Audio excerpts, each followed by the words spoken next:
I haven't left my hotel room for a week. They're following me. Help me figure this out. Welcome, everyone. A subscriber sent me an email with a story that left me speechless. Listen carefully, as cases like this are already on the rise. The darkness is here. Welcome to Nightfall. I don't usually check my personal email at work.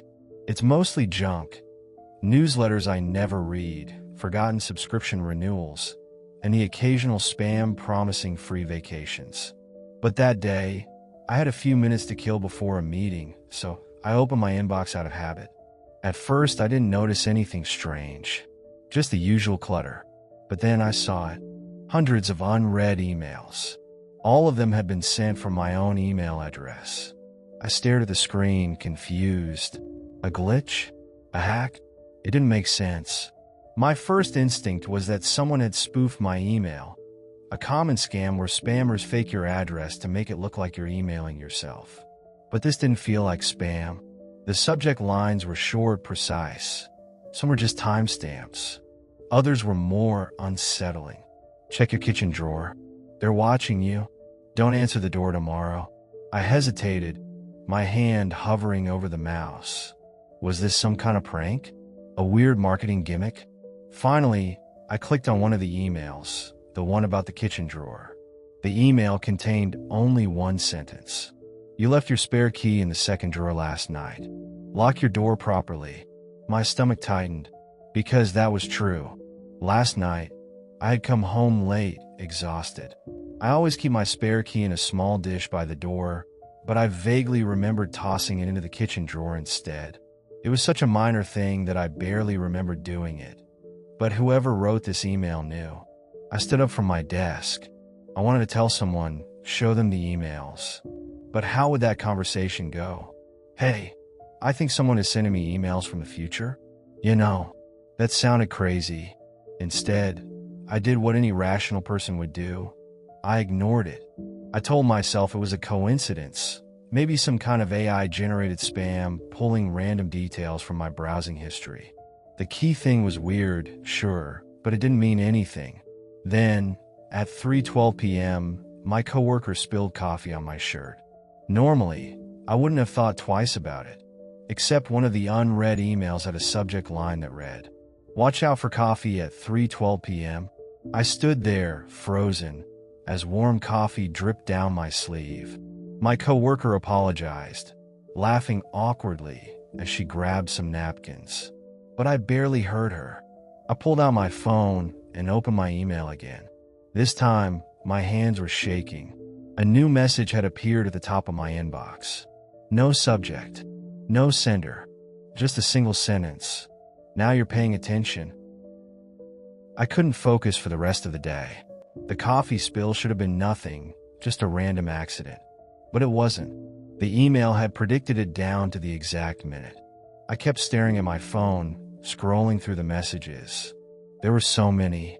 Some were vague, others were scarily specific. One caught my eye. A package will arrive at 6:17 p.m. Don't open it. That one sent a chill through me. I hadn't ordered anything. By the time my shift ended, I had convinced myself it was all a prank. Maybe a friend messing with me, though I couldn't figure out how they would know all these details. Maybe it was some weird social experiment. I left the office feeling tense, but I told myself I wouldn't let it get to me. Then, at 6:17 p.m., someone rang my doorbell. I froze. I stood in my apartment, staring at the door. Another ring. Slowly, I walked over and checked the peephole. A delivery guy stood outside, holding a small cardboard box. My stomach twisted. I unlocked the door, opened it just a crack. "Package for you," the guy said, looking bored. I took the box without a word, nodded, and shut the door. I didn't open it. I wanted to. My fingers hovered over the tape, itching to peel it off. But the email had told me not to. And after what happened at work, I wasn't about to ignore it. Instead, I set the package on my coffee table and backed away like it might explode. I checked my phone. A new email had arrived. Good choice. That was it. Just those two words. I sat down, staring at my screen, trying to make sense of what was happening. I had so many questions. Who was sending these? How did they know everything? Was I losing my mind? I needed to know. I grabbed my laptop and logged into my email account from there, thinking maybe I could trace the sender somehow. But the emails weren't there. My entire inbox was empty. No messages, no sent items, nothing. My phone, however, still showed them all. I refreshed the page. Still blank. I tried forwarding one of the messages to a different email. It wouldn't send. I tried taking a screenshot. My phone froze every time I did. That was when I realized this wasn't just some elaborate prank. Something was wrong. I looked at the package again. What if there was something inside it that would explain everything? What if I was just being paranoid? I reached out, grabbed it. My phone vibrated. A new email. This one had a subject line, "Do not open it." That was enough. I shoved the package into my closet and slammed the door. I needed to talk to someone. Anyone. I grabbed my phone and called my best friend, Mark. He picked up after a few rings. "Hey, what's up?" "Listen, I need to tell you something weird," I said, trying to keep my voice steady. "I've been getting these emails, and I don't know how, but they're predicting things before they happen. It's freaking me out." Silence. "Mark, you shouldn't be telling me this," he said, his voice lower now. "What? Why?" Another long pause. Then, in a hushed voice, he said, "I think I got those emails too." I gripped my phone tighter. "You got them too?" I asked. My voice came out shaky. Mark hesitated. "Yeah, a while ago." I stood up, pacing. "Why didn't you tell me?" "Because I ignored them." His voice was quiet, like he didn't want someone to overhear. And then things started happening. A cold feeling settled in my stomach. "What things?" "You ever get an email that says, 'Don't answer the door tomorrow'?" My breath caught in my throat. I sat down slowly. "I got that one today." Mark exhaled sharply. "Then listen to me. Do not open the door. No matter what. No matter who you think it is. Just don't." The way he said it made my skin crawl. "Mark, what happened to you?" "I can't talk about it," he said. "Just don't open it. Block the emails if you can. If they stop, you're lucky." "Lucky?" "Yeah, because that means they moved on." I didn't know what to say. My mind was racing. Who were they? How could Mark sound so certain? Before I could ask anything else, he said, "I have to go," and the line went dead. I stared at my phone. Another email had come in. "Remember, don't open the door." I shut my laptop, turned off my phone, tried to convince myself this was all a coincidence. It wasn't. The next night, at exactly 10:43 p.m., someone knocked on my door. I froze. The knock was firm, steady, not too aggressive, not too soft, just unnatural. I sat completely still on my couch. "Don't answer it. Don't even move." Another knock. My heartbeat was so loud in my ears. I thought whoever was out there could hear it. Then, something even worse happened. My phone buzzed. A new email. "They know you're home?" My breath caught. I couldn't ignore my phone, but I couldn't move to grab it either. The knocking continued. Slower this time, as if they were waiting, as if they were enjoying this. I stayed frozen. Every second felt like an hour. Then, the knocking stopped. I waited. 5 minutes. 10. 15. Still nothing. I let out a slow breath, got up as quietly as possible, and crept toward the peephole. I hesitated, then looked through. Nothing. The hallway was empty. I checked my phone again. A new email.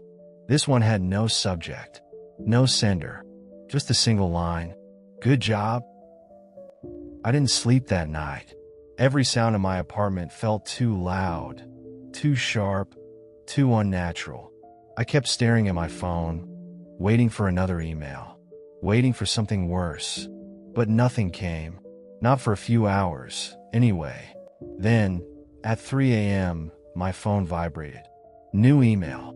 The subject line sent a cold wave through me. New rules. I swallowed hard and opened it. Rules. Never tell anyone about the emails. Always follow the warnings. If you ignore 3, you will regret it. Some messages must be deleted immediately after reading. If you ever get an email saying run, don't stop to ask why. Just run. I stared at the list, reading it over and over. Who was making these rules? My breathing felt tight. My skin was cold. None of this made sense, but at the same time it did. Because last night, when I didn't open the door, I had followed a rule without even knowing it. And if I had broken it, I didn't want to think about it. I scrolled down. At the bottom of the email, there was a list of names. Dozens. Some I didn't recognize. But then I saw Mark's name. Next to some names, there was a single word in red. Crossed out. I kept scrolling. At the bottom of the list was my own name. No red. No crossed out. Yet, the next day, I tried to ignore everything. I went to work, drank coffee, pretended I was fine. I wasn't. At exactly 4 p.m., my phone buzzed again. New email. Don't take the elevator tonight. That was it. Just that one sentence. I stared at it, my hands sweating. If I followed the rules, I wouldn't take the elevator. Simple.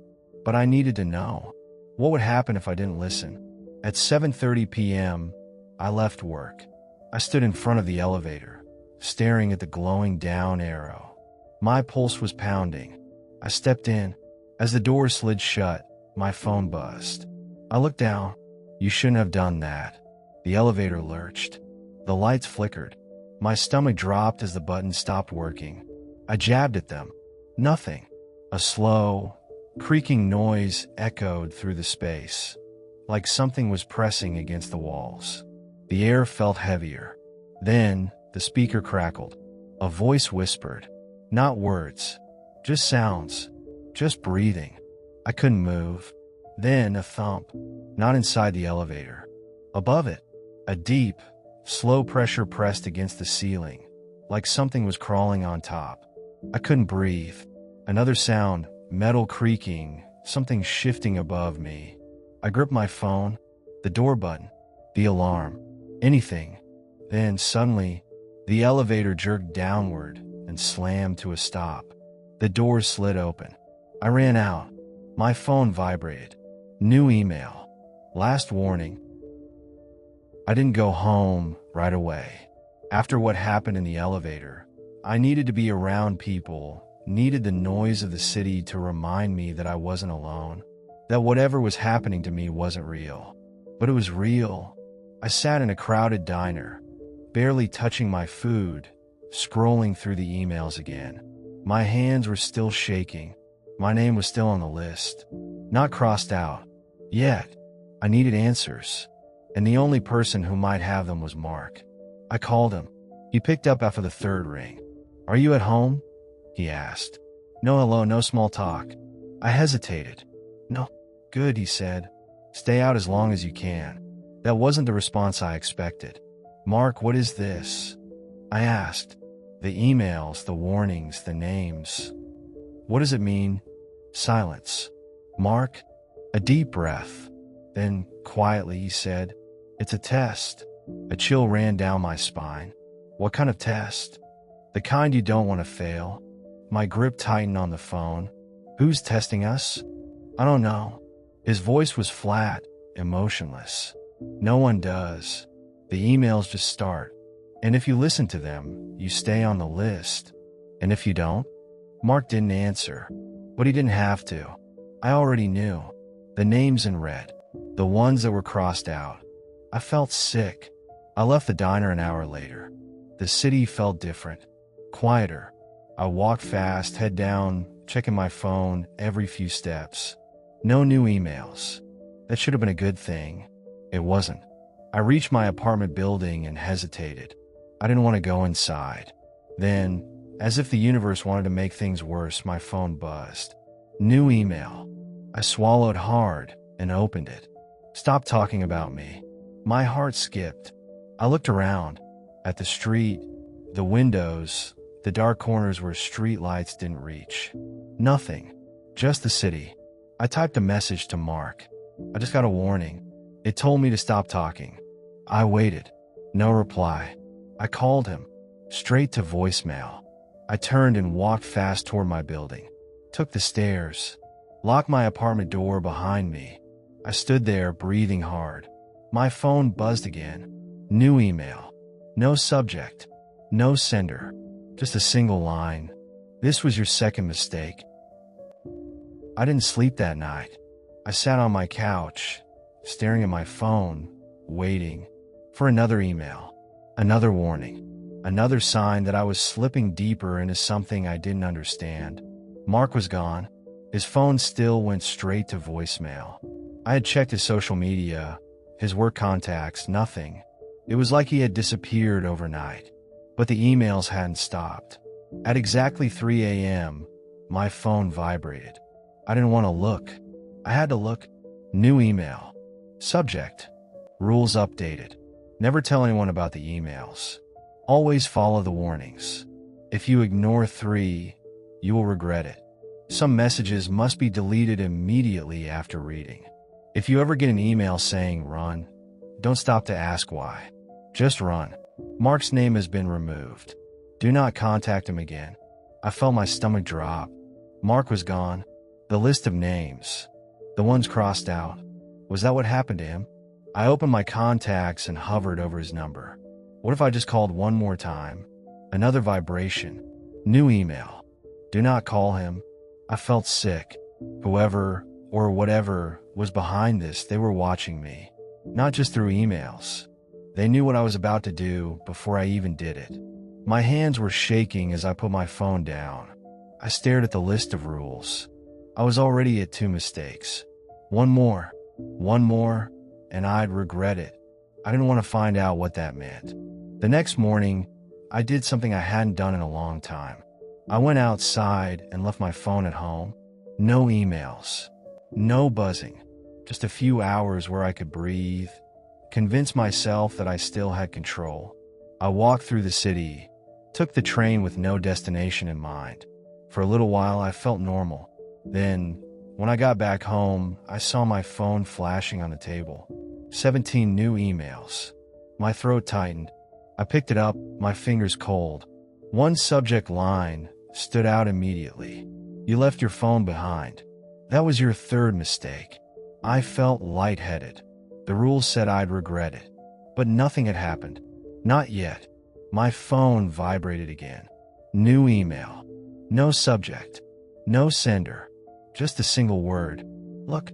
I swallowed hard. I turned toward the window. Outside, across the street, a man stood on the sidewalk. Not moving. Not blinking. Just standing there. Watching me. I couldn't move. The man outside my window just stood there, staring up at me. Unblinking. Unmoving. I told myself it was just a coincidence. Just some random guy standing on the sidewalk. But I knew better. I checked my phone again. The email was still there. Look, whoever was sending these messages, they knew I was looking at him. I took a step back from the window, heart pounding. What do? Do I call someone? Do I leave? Then my phone vibrated again. New email. I hesitated before opening it. Don't leave your apartment tonight. I swallowed hard. The lights in my apartment suddenly felt too bright. The walls felt too thin. I checked the window again. The man was gone. My stomach turned. I didn't hear footsteps. I didn't hear a car pull away. It was like he had just vanished. I locked my front door. Checked it twice. 3 times. Turned off all the lights. And then I waited. Hours passed. I sat on my couch, staring at my phone, waiting for another email, waiting for something to happen. The city outside was quiet. Too quiet. Then, 3 a.m., my phone vibrated. New email. Do not look out your peephole. I exhaled sharply. No, I wasn't doing this. I put my phone down, stood up, and walked to my bedroom. Whatever game this was, I was done playing it. Then, a knock at my door. I froze. 1 knock. 2 knocks. I squeezed my eyes shut. No, I'm not looking. Another knock. And then breathing. Not mine. Right on the other side of the door.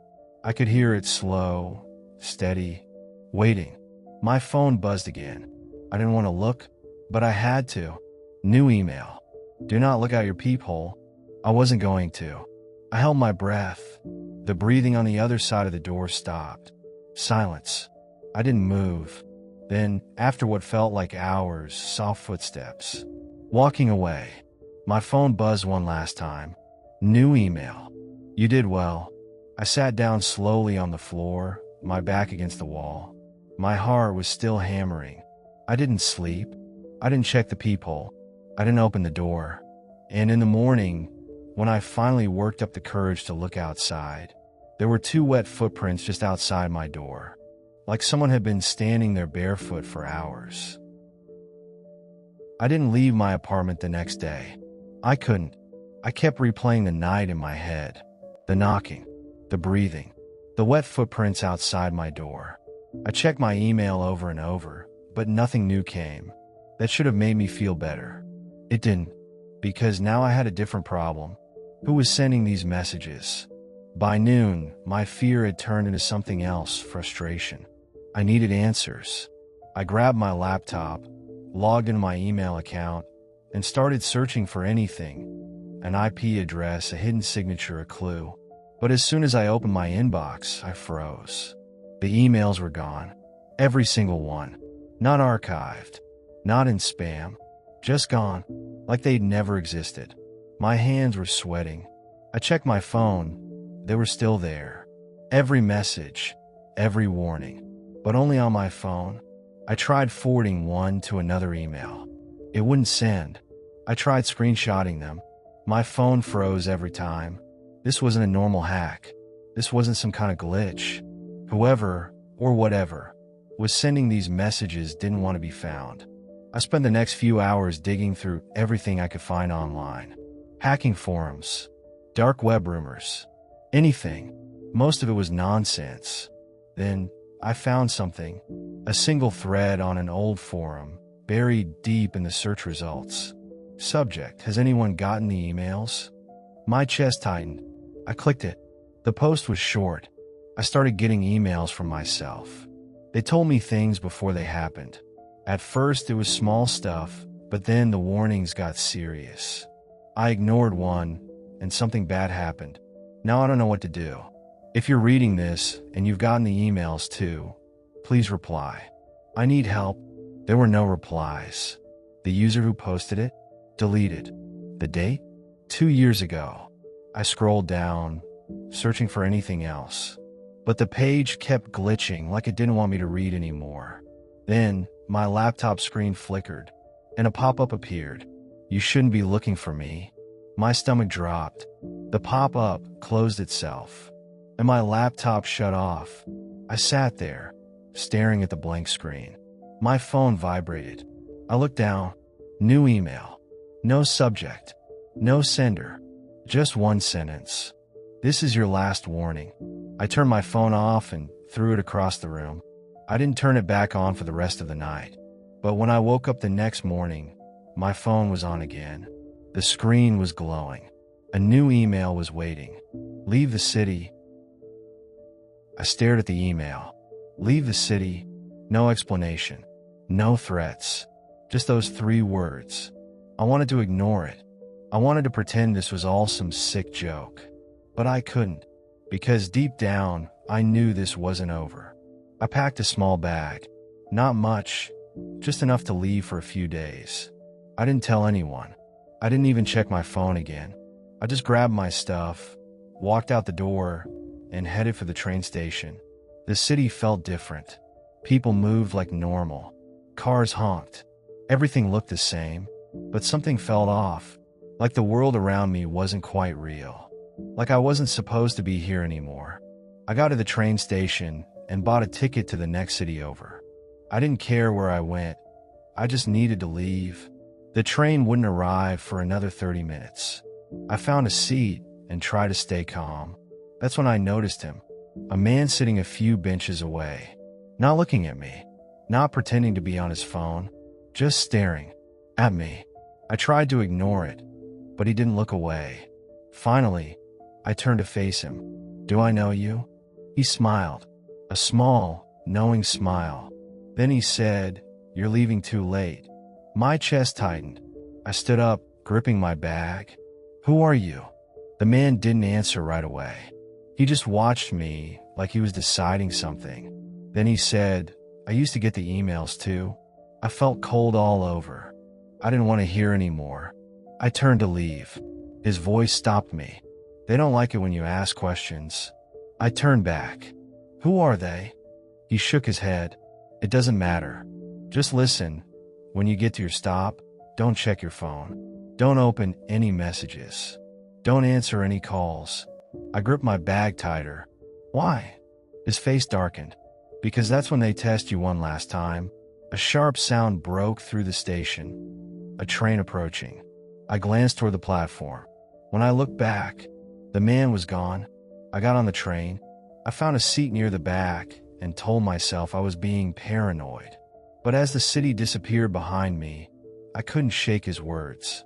"They test you one last time?" I pulled out my phone. No new emails. For the first time in days, I felt like maybe, just maybe, I was safe. Then, right as the train left the last city stop, my phone vibrated. My phone vibrated again. I stared at it, frozen. The man at the station told me not to check my messages, not to answer any calls. But now that I knew something was waiting for me, I couldn't ignore it. My hand hovered over the screen. Another vibration. New email. I swallowed hard and tapped the notification. Subject: "Do not look up." A chill ran through me. I tightened my grip on my phone. Do not look up at what? The train was mostly empty. A few passengers scattered throughout, reading or listening to music. Everything looked normal, but now I was aware of something else. Something that wasn't right. The air felt different, heavier, like the pressure had shifted in the train car. My skin prickled. I kept my head down, staring at my lap, forcing myself not to look up. The train slowed as we reached another stop. A few passengers got off. Others stepped on. I tried to breathe normally. This was just a test. I just had to follow the rule. Then, I heard it. A soft sound coming from the front of the train car. Breathing, but not the normal kind. Not someone tired or sighing or clearing their throat. This was slow, deep, too deep, like something was waiting, watching, breathing for me to break the rule. I gripped my knees, trying not to panic. Then my phone vibrated again. Do not move. I wanted to run. I wanted to get up and switch cars, get as far away from whatever was standing at the front of the train. But I didn't move. I focused on my phone, my breathing, the feel of the seat beneath me. Don't look up. Don't move. The train kept going. The sound of breathing never stopped. At the next station, a few more passengers stepped on. I listened, waited for someone to react. But no one did. No one looked at the thing that was breathing just feet away from them, like they couldn't hear it, like it was meant only for me. My phone vibrated again. You're almost there. Do not react. I clenched my teeth. Whatever was watching me, whatever was waiting for me to fail, it was still there. I felt it shift. A slow, deliberate movement, like it was leaning closer, testing me. I kept my head down. The train slowed again. The doors opened. My stop. I took a deep breath and stood up, still not looking. I stepped off the train and onto the platform. The second I did, the weight around me lifted. The breathing stopped. And just like that, it was over. My phone vibrated one last time. You passed. I exhaled shakily and kept walking. I didn't turn around. I didn't look back at the train. I didn't check to see if it was still standing there. I just left because I knew if I looked, I might not be able to leave. I didn't stop walking until I was out of the station. I didn't check my phone. I didn't think. I just moved. The air outside felt too normal. The city was still awake. Cars honking, people talking, lights flashing from billboards. It felt wrong, like I just stepped out of something I wasn't supposed to survive. But I was here, and I needed a place to disappear. I found a hotel a few blocks away. Nothing fancy, just a place to stay low. The man at the front desk barely looked at me as he handed over the key. Room 307. I took the elevator, even though my gut told me to take the stairs. The hallway was empty, dimly lit. I locked the door behind me, dropped my bag, and sat on the bed. For the first time all night, I exhaled. I was out of the city. I had passed the test. It should have been over. But as I sat in that silent room, I felt something worse than fear. Emptiness. I checked my phone. No new emails. No warnings. Nothing.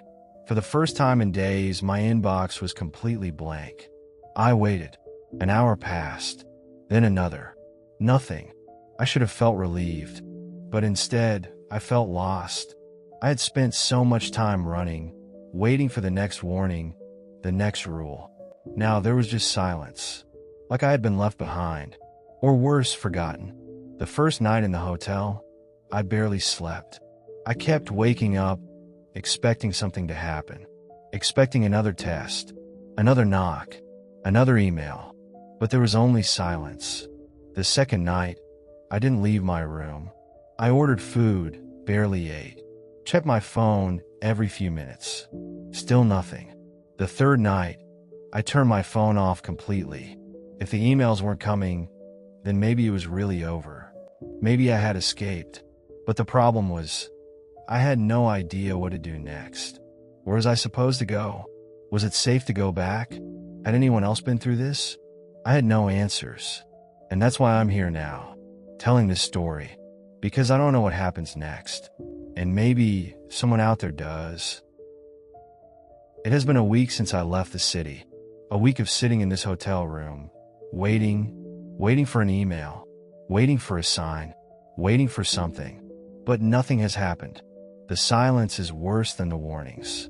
I still check my phone every morning, every night. There are no new messages, no rules, no threats, no tests. At first, I thought it meant I was safe. Now, I'm not so sure. Because when you spend so long listening to something that isn't there anymore, you start to wonder, was it ever really there? I've thought about going back, to my apartment, to my job, to my life before all of this. But something stops me, because what if I go back and the emails start again? What if I fail the next test? What if this time I don't get a warning? I haven't spoken to anyone about this. Not since Mark, and I don't think I ever will. Because the truth is, I don't know what's real anymore. Maybe the emails were never coming from me. Maybe they were never coming from anyone. Or maybe I was never supposed to leave. So that's why I'm telling this story. Because I don't know what to do next. And maybe someone out there does. Maybe one of you has seen this before. Maybe one of you has gotten the emails too. And if you have, please, tell me what happens next, before it's too late. This story leaves us with one big question. What happens next? If any of you have received similar letters, write in the comments what next steps the author of this story should take. We may never know, but one thing is clear. Some warnings should never be ignored. If you have ever encountered something strange, inexplicable, something that keeps you awake at night, send us your story to the email in the description of this video. We will be waiting.